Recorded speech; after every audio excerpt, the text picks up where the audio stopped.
I I was texting with our editor yesterday, and I was like eagerly awaiting her edits on something I'd written, because I was like, I think this is really good, because this insight like changed my life, and I'm so excited to be sharing it with all of you. And I was like, hey, have you read my Devo yet? Really excited to get your feedback. Also, I need help trimming words. Anyway, so I said it again, and God bless her. She's like, I'm making dinner. So I was like, sorry to interrupt. Just being needy, just like, I just like want her to look at this and say like, this is good. I'm like a kid, like showing a drawing to my mom. Like, hey, what do you think of this? And I was like, sorry, I'm just being needy. She said, you're just being a human that was made to be filled with love. What? Yep. What? I could cry I am crying a little bit right now. And I was like, I was made to be filled with love. And there's such a deficit of that in my life, in our world. And I just need him so much. I need his love to heal me, to recreate me, to help me receive the gift of myself, instead of living from that deficit, trying to define myself, trying to glean my identity from what I do or from what other people tell me. Or I just need to be filled with love every single day. That's what humans were made for, to behold, it was very good. Like, I need to be looked at with love, the gaze of love of the Father who made me, who created me, to say you are good every single day. This is not a one-time encounter. Salvation is recreation. And as long as I receive that look of love, it's so easy to believe him when I'm looking in his eyes. But when I'm looking all over the place, it's like I'm starting from scratch every day. This is the gravity boots I talked about last week. I have to stay connected to the gaze. I have to stay in his gaze. Yeah, it's hard, but it's so beautiful. And I feel more whole than I've ever felt in my life. And I think we should be able to say that when we're in relationship with the Lord, when we're experiencing that look of love, encountering him every single day. That should be true every single day. Let me edit that. That is true every single day, even when we don't feel it. But for this, in this season, God is giving me the grace of experiencing that wholeness. Yeah. Even though it's always happening in relationship with him.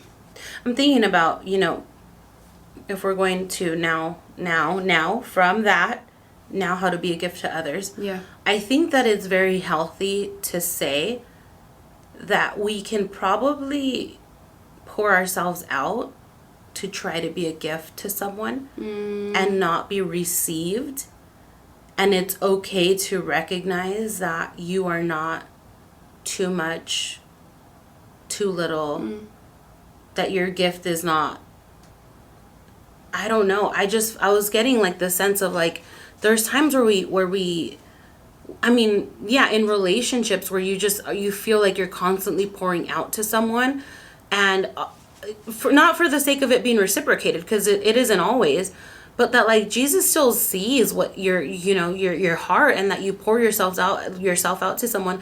I just said to someone yesterday, like your heart, like the fact that you have this big heart and like this caring heart and this nurturing heart about you, like that's what makes you you. So if someone can't recognize that, yes, you do not have to like feel like you failed in that relationship. And in actuality, like you are honoring the gift that you are by recognizing like, this is who I am and this is how God created me. So I don't know if you're in a relationship, or if you have like this yearning to pour yourself out to someone and it's just not working, and yes, and I would give them to the Lord and say, Lord, like I gave what I felt called to give, and now I leave them in your hands, and I pray for them. Yes. But you're not always going to be received, and that's okay, because we're not always satisfied by human interaction. As much as human connection and community is amazing, like what truly satisfies us is the Lord.